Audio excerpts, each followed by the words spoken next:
You know, who would have thought at any point in the past 250 years that we in America would be celebrating our 250th? Well, we wouldn't be celebrating our 250th anniversary because the president, instead of honoring our history and rallying Americans around what makes us American, he's illegally engaged in warfare.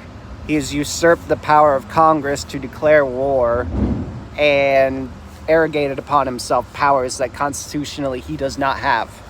To take the American military to a war that he has not gotten the consent of the American people for. So how in God's name is this how we are, sorry about that noise, how in God's name is this how we're spending the 250th anniversary of America's founding? By letting a man who knows absolutely nothing of our history, a man whose family is so recent that not a single member of the Trump family has ever served, not just in the military, but has never served in any of our armed conflicts before, right?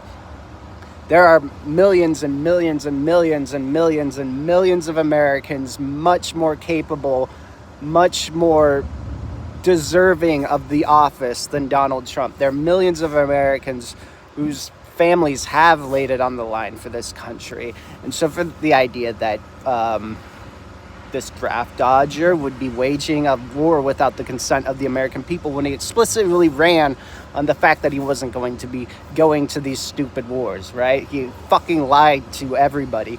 Lied to your face, MAGA. He lied to your face. And if you voted for him, and if you still defend him, and you're between the ages of 17 and 42, sign the fuck up with a military recruiter because we need you right now, and you asked for this, right?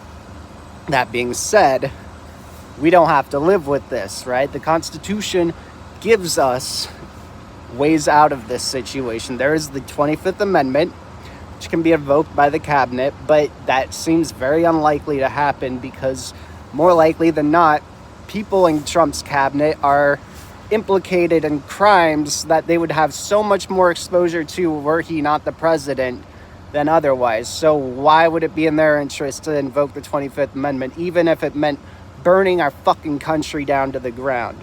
So that leaves Congress, that leaves congressional Republicans have to fucking impeach, convict, and remove this man from office, so you don't give a fuck about our country, right? You are a disgrace to the American Republic. You are a disgrace to our history if you allow this to continue.